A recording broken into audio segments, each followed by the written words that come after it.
Hey everyone, what's up? It's Sarah. Welcome to Reality Squad. I am joined by my husband, Matt, today. Hi there.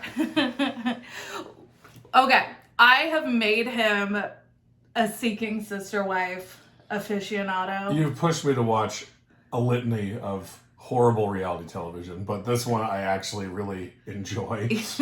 Well, I hate it. Well, it's it's hateable. And it's messy, Yeah. and it's a mess. It's a mess. It's a mess.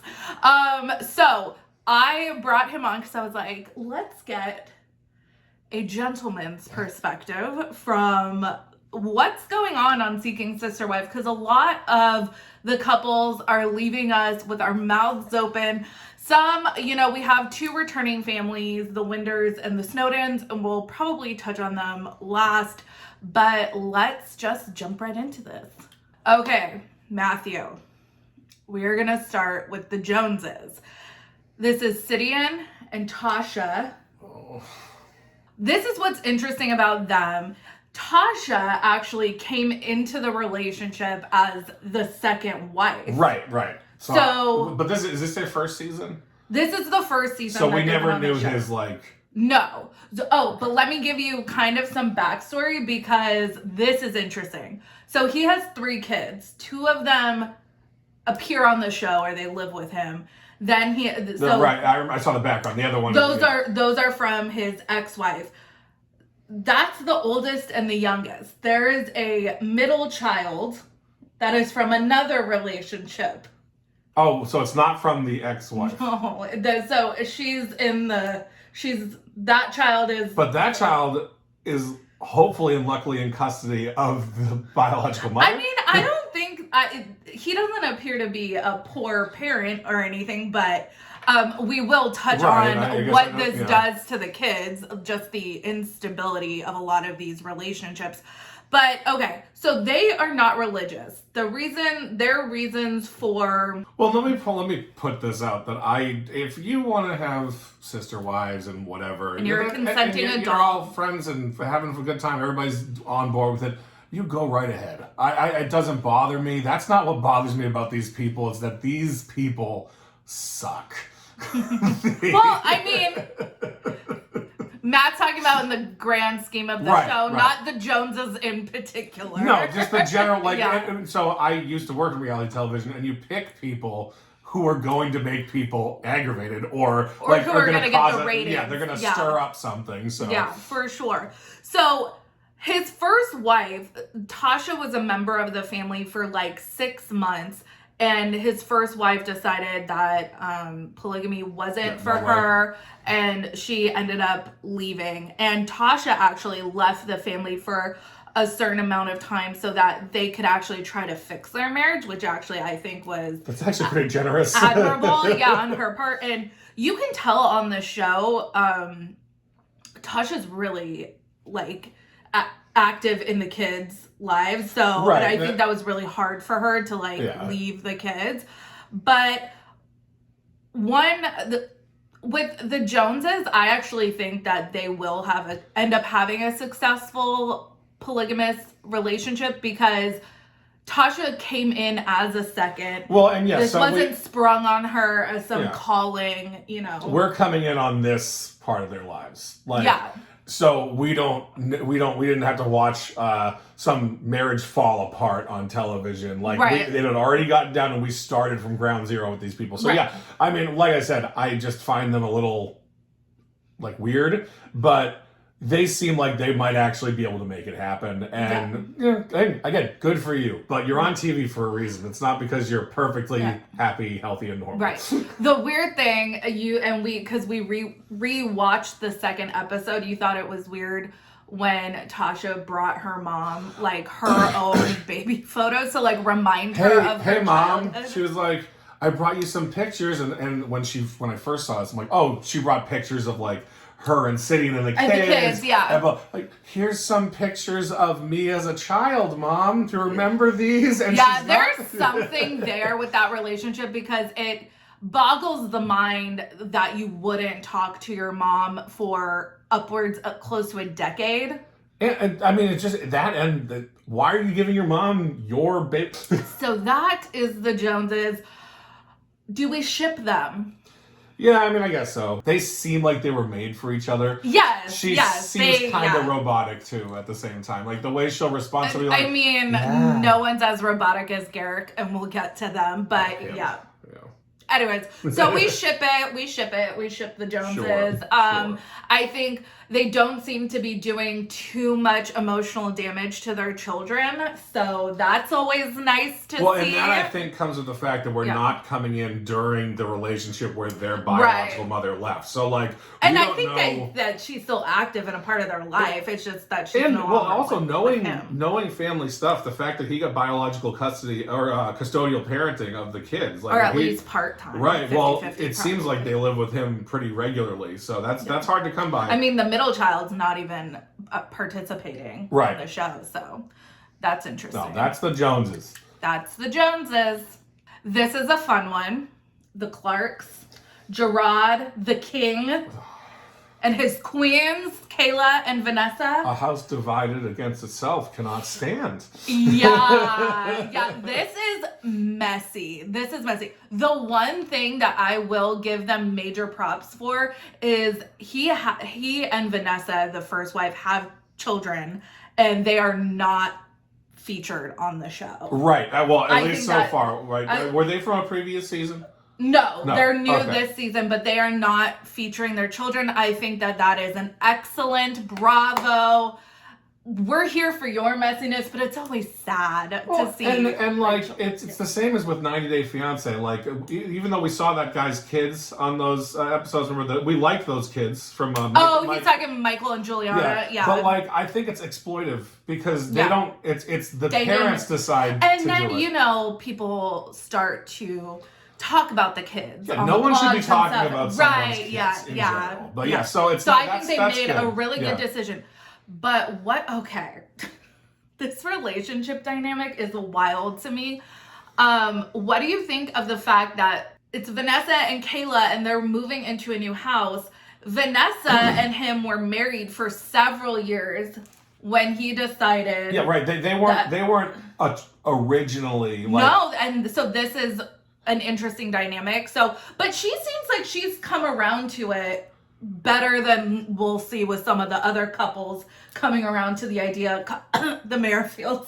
I don't you come around to it. It's in some cases in the show it looks like I'm desperately trying to keep my family together, and then in some people it's like, oh yeah, everything's fine, I'm a free spirit, free love. I actually don't think that Vanessa necessarily has a problem with polygamy. Also, I don't know if you saw it in the first episode, Gerard is dating or talking to 5 other women already. So they're going to be we've moved past this. We're going to be, we just got to deal with Kayla because we don't know what's going on with her. She got boo hurt because Vanessa yelled at her about the microwave. Are you talking about the microwave incident? Oh yeah. What do you think about that? Okay, so sure, you're in any roommates. Let's call it a roommate situation. Okay. Right. So you have 3 people living in a house together. Mm-hmm. So it's different when it's a married couple. You guys are a unit, or you should be a unit, and that's the thing. You add another person to that situation who's not biologically related to it, so it's not your kid. It's someone who you're essentially courting, and then at that point, I believe it almost qualifies for me as roommate status. Mm-hmm. When you get irritated with roommates, it's you hold it in for a while, and then the littlest thing, now every little thing you've been irritated about becomes that microwave. Well, because it seems incredibly silly that she would move out. Oh, she packed up all of her stuff and left, and she's helping them move into this house, but she's not living there. Also, they did a lot of heavy lifting, the girls. I saw he had them hold up the couch while he moved the rug.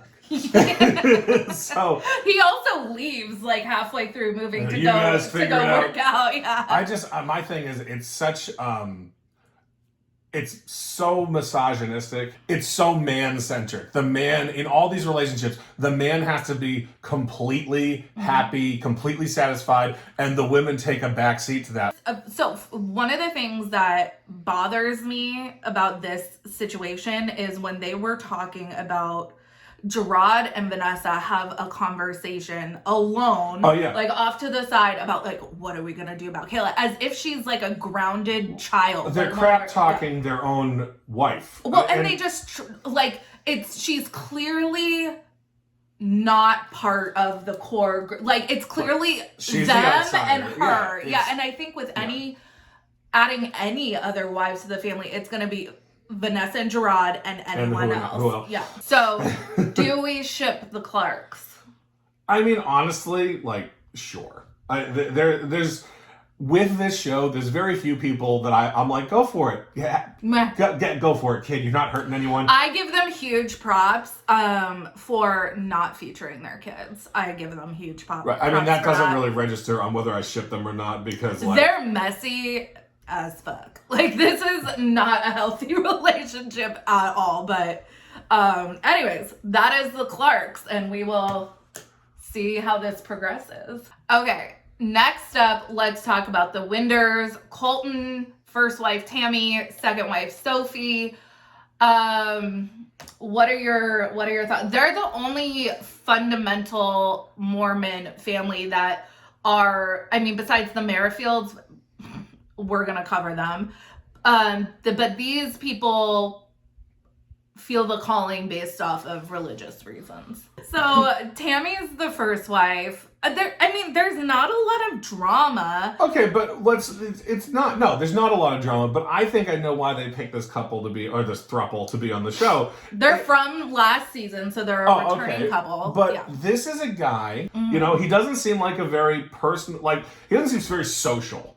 So yeah, he's a little bit of an introvert. And you said he's a traditional Mormon. Yes. And so if you're in the Mormon church and you're around Mormon people, once you get your first wife and you're told you could have more, there are people in the church who are legitimately seeking sister wives. That's a thing in their belief system. Like even though it's illegal in Utah to be polygamous, which is where the head of the Mormon church is.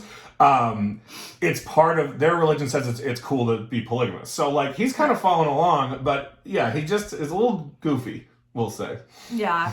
You know what? They don't bug me very much. He doesn't seem very derogatory to his wives. Yeah, he doesn't seem very man-centric about the relationship. He's very cognizant of the tradition and like the rules.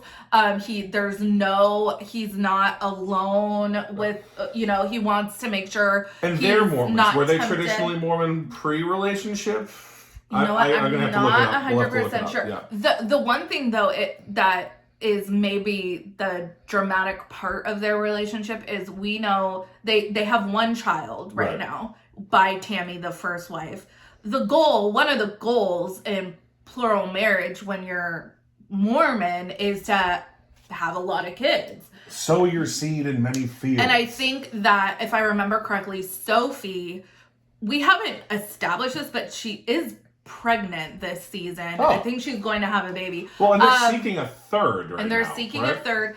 But Sophie, I don't know if it was Sophie or Tammy that dealt with infertility. So that's really sad. That's especially rough. Especially when the goal is to have a shit ton of kids. Prosper. We saw that on Sister Wives with Mary, who was the first wife, and she only had one kid. And a lot of times we see dynamics in Mormon polygamous families where your status is based off of how many kids you have. With the last family, we'll talk about that. The Merrifields, my favorite people. So the Winders, there's just not a lot of drama there. So live long and prosper. I ship it. I ship it. She teaches me all these fun new hip lingo terms. I ship it. Ooh. Ship it. It's time for the Merrifields. It's just like, I've never seen... Who hurt you, sweetie? What's the wife's name? Danielle. Who are you? Danielle, we will take you in with the kids. You come hang out with us, girl. We will save you. I said to Sarah, I'm like, not as a sister wife, but can we adopt this poor, hurt, beaten down woman? You know, like, it is, like, I know you're not supposed to say, like, or talk about, like, you know, abuse or stuff like that, but the way that she is, it's mind games. It's emotional and manipulation. And so, like, this guy blows my mind. First off, he's a robot. He is this episode was the episode where they got to divorce. The wife is hysterical the entire time. Like, she is, and she's like, no, okay, I won't say hysterical. I will say she was very emotional. Well, I won't say the entire time, I guess is what I meant. But, like, she was at the divorce. She pretty much hasn't stopped crying. Yeah. Since they've been filming them. And this guy is just, she's like, yeah, I didn't realize it was going to be as hard as it ended up being. And of course she did, because she obviously doesn't want this at all. Mm-hmm. And he goes, I also was emotional. Very emotional. And he's like, the whole time, anytime he talks about emotion, it's like I can see the dead hollow eyes that he's putting on there. He borderline sociopathic on me for the way that he talks. He's like, okay, so I equally love you as much as I love... Ooh, that really bothered me. That really bothered me. My heart is just as much hers in the woman that they're bringing into the relationship. Roberta. Who they've known for like 5 days or like 3 months. They've been talking for over a year, but I think they've only met in person once, on maybe vacation. 2 times on vacation. And... ooh... she has his heart equally to his wife of 13 years and the mother of his 2 children. I say the same shit. You. I say the same shit about 90 Day Fiance. Yeah. No, you can't have a normal relationship with someone who doesn't speak the language and you have to live through Google Translate. I find it weird that you're like, oh, this person who I've met on vacation one time, we've chatted electronically, and listen, we met on Tinder. Okay, so online relationships can happen. Mm-hmm. It's a complete, especially in today's world. How do you meet anyone during the coronavirus?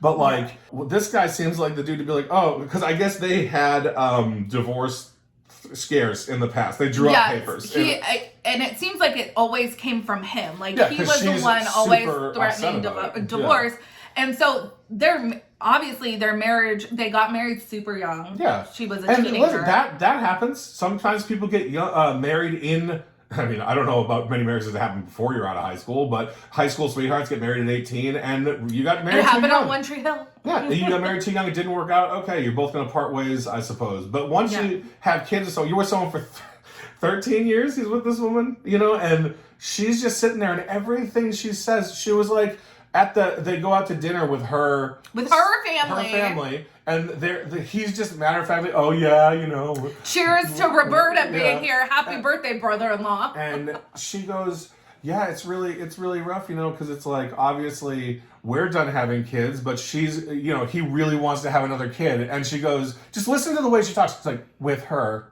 And then it's super sad, but she's clinging on to this, and I don't know if it's out of a financial dependency, if it's in a familial way, but you really got some problems if this is where you're at. And this poor woman seems like she's like, I think she's like, I hope it doesn't. I hope it doesn't work out, and then maybe we'll try and find another. But this guy sits on the couch. You know what, hon? God told me I need to have another wife because. Pretty bored with you. I mean... Well, you know what's wild is that his whole family disowned him over this. Well, as well they should. I mean... Well, no, I guess not. Over this action, I would be upset, but over the polygamy. Over the polygamy. Yeah. If it were over this, I completely understand. Yeah. And I mean, hey, their family's their family, but...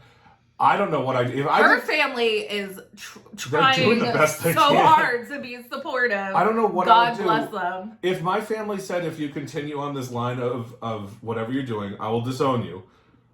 I think I'd have to take a thought about that. Be like, hey, maybe I don't want my whole family to hate me. How loud is God yelling in your ear that you need a new wife? Because I don't know. It's a tricky situation when you come down to religious aspect of it, but when you come down to the like pure douchey aspect of how he is as a person, like, he's not doing it for religion. He's doing it because he wants, hey, I'm bored with my wife. I feel like a divorce would be messy. So how about I do a no contest divorce so I can bring this young Brazilian also, men. just the what did you say? Who leaves a divorce hearing in the same car? Yeah, they came and left in the same car of a divorce Like, hearing. And then, so I don't know how it's going to work with the K1, because there's no way that they're not going to be like, didn't you just get a divorce a minute ago? Isn't your address also his address still? Like, how is that going to work? It makes no sense. But Matt, what is the plan if they can't get Roberta a K1 visa? They're going to have to move down to Brazil, just to... Or another country. Somewhere where maybe they'll meet in the middle of Mexico. Maybe they'll all move to Scandinavia. But yeah, that's... And oh my God, the wife... sorry, what's the wife's name again? Danielle. She is... Sorry, I'm really bad with names. So you'll see that. But she is so... It's so... She's dying on the inside when she's telling these things. And I guarantee you, there are multiple takes where she was crying or being emotional where they let her take 10 minutes so she could actually talk about it. Because some of the stuff she said is almost rehearsed. And again, I used to work for The Bachelor. So there's a lot of times that there would be something where they were like, oh, that was too emotional, or not emotional enough. And the producers, sadly enough, on these shows have a lot more say than the people who are on them. So, but I don't know, I just feel so horrible for this woman. And if you're listening, we're here for you. We are. I'll find a place for you in the garage. Anywhere. I think her family has her back, but yeah, this is platonically. So yeah.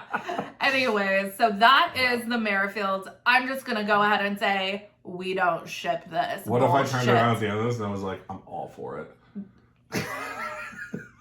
This is some bullshit that we do not support. I hate everything. Everything about it. Okay, the last couple, I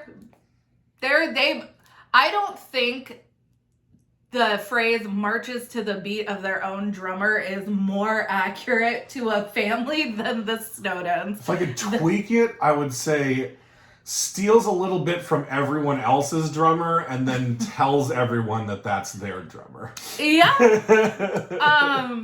So the Snowdens didn't work out with Vanessa. Now, Vanessa wasn't on board when they got married. Oh no, she was a sister wife that didn't work out with? Right, so we've been watching a little bit of season 2, but so the Snowdens, they've been married for like 12 years, I think. Mm-hmm. And they're another couple which from the outset they had in mind to live in polygamy. Which I'm all about it, because then at least even if you've never been a polygamist and you decide to join that lifestyle, you knew what you were getting into from the start. And that's a big deal about how I feel about these people. It's all been about finding the right fit, and they thought that they had the right fit with Vanessa. Didn't work out. She's like completely out of the picture. Now they're dating 2 women. One that we saw, the blonde bombshell, she's from South Africa. Yep. So this is going to pose a really interesting question, because they're going to get to the point where the Merrifields are at. She hasn't told her family. She has not told her family. Additionally, she has kids? She has 2 kids. Yeah. Well, okay. So Ashley is never going to legally divorce Dimitri, right? That's the that's the so legal one. She runs this shit. Like, oh yeah, it is. So I feel like almost that she was pushing the polygamy, because I feel like he could have been like, you know, honey, I love you. I'm all about it for you, and she's like, no. Well, we need a sister wife.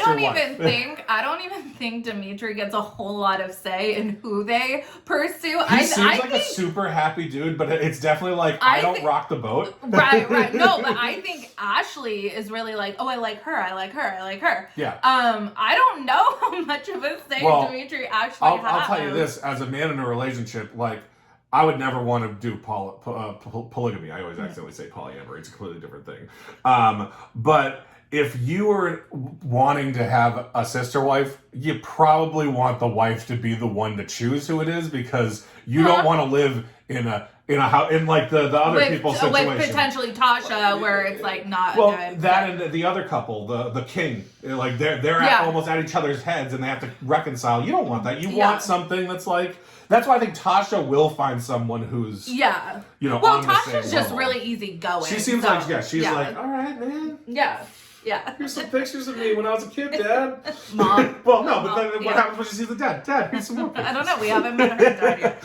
So, but this is what's interesting is this South African relationship is a non-starter in my opinion because if she's not going to give him a legal divorce, which I don't think she ever will. Never ever do. Never. What does she do for a living? He's Ashley. What is the original wife? Ashley, I think she stays at home with the kids. He is a very successful businessman. I forget what business he's in. He's a good-looking guy. Like he's in shape. I mean, there's nothing wrong. And not that I'm one to comment on anyone's looks whatsoever, but they all seem like they're very attractive people. They're good-looking people, but like. I just don't understand. I'm trying to figure out, like, so if she stays home, so then she's dependent on him financially, so, like, but she's definitely running the roost. Oh, yeah. So the other woman that they're dating, we haven't met her yet, but she's in the United States, so she can cohabitate with them. She's got and top it's priority. But it's like, so clearly, Crystalline, who's the woman from South Africa, she's gotten either a visitor visa or tourist visa or what have you. Yeah, I think she's on a tourist visa. But that's not permanent. She's going to have to look into getting like a work visa or something. She's a little cutie too. Like she looks like she'd do well out here in absolutely. In the United States. But she ain't coming on a K1, I can tell you that. Oh no, they're gonna. Ashley would never. I feel like with the Snowdens though, I think that Ashley and Dimitri are very much in love, and they both equally want a polygamous relationship. Yeah. The thing is, though, same with the Clarks, with Gerard and Vanessa, how it feels like they're a unit, and then Kayla's kind of just on the outside. I kind of get that vibe, too, with the Snowdens, where it's like Ashley and Dimitri are one unit, and then it's whoever comes in is never going to be, like, on the same level. First off, that... from an outside standpoint, is 100% for sure how it's always going to be in a polygamous relationship. One person's always going to be on top of the other one. Like, you can't, I don't see any of these people ever so if you want to do this lifestyle, again, go for it. But like, I just don't think it's in human nature, and this is my opinion. I don't think it's in human nature to be able to prioritize multiple people as your best person, and that's why this show is so messy, because it all seems well and good for maybe like 3 to 6 months, and then just shit hits the fan. Yeah, like Kayla's going through a whole bunch with her relationship. Tasha, like the first wife, just dipped. Yep. You can have, if your religion says you can have multiple partners, if that's how you want to do it, that's fine. But my thing is, marriage is to me and my wife, and I'm never going to divorce you. We're never going to have this polygamous lifestyle. No, we're not. But like, if that were the thing, it would be, okay, well, it's going to be under normal circumstances. Like, I'm not going to go to some place where it's going to be, okay, I'll divorce you, I'll marry her, get her into the country, 2 years, divorce her, marry you again, we're best friends. Yeah. Like, it's very, you're right, it's messy. It's so messy. A mess. It's a mess. So the Snowdens, do we ship them? Nah. Oh, yes.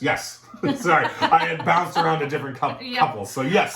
Yeah, we ship the Snowdens. They're doing their own thing. They're not hurting anybody, and everyone is 100% above board on the social contract of their relationship. Mm-hmm. So in this case, I would say this is the one relationship where it's not the man laying down. No, I really do think the woman is the center of this family. And let's look at it like this. This one seems to be working out properly, and everything's moving at a decent state. They just haven't found the right fit. Right, but once they find the right fit, I think that watch how that stays together, because the woman is basically being like, this is how we're all going to be. The guy, and let's be real, the guy's, in my opinion, I have to say that obviously, the guy in this is looking to get laid. That's really what it is. He wants to get laid by someone new, and this is how he wants to do it. If you can't make that work with your existing wife, it's not going to work. So this one, the wife's running the show. She's picking out the people. She's laying down the ground rules, and it's probably going to work out when they find the right person. Yep. Like, that's just the way it is. All these other ones with Sidian and Garrick. Beep boop, beep boop. Beep boop. I am Garrick Tron. I have human emotions. All right, so that is our take on the couples. Yeah. Matt, thank you so much for joining me. I love you. YOLO. God. Oh my God. What does the kids say? A bet. I love you, sweetie. I love you. Mwah, mwah. All right, you guys, thank you so much for joining us here today. Make sure you like this video, subscribe to this channel, follow me on Instagram and Twitter at Reality Squad, and I will catch you guys in the next video. And find me. Matt, you do a podcast. Allow me to piggyback on, I do things too. This office is my podcasting studio. They say I have a face for radio, and I agree with them. So I do a podcast on parenting. It's called Dad Ventures in Parenting. It takes a father's perspective on parenting, all those kinds of issues, a little bit of life advice, lots of home maintenance now that we have a home to talk about. And it's a lot of people have reached out saying that it's been a good help for them, especially if they're going through rough patches. So check it out. It's called Dad Ventures in Parenting. You find it wherever podcasts can be found. You can find us on social media at Dad Ventures IP and pretty much anywhere. And yep, if you want to hear me talk about parenting for about 45 minutes a week, that's where you go. All right. Thanks so much for joining us, you guys. I'll catch you in the next video. Have a good one. Much love.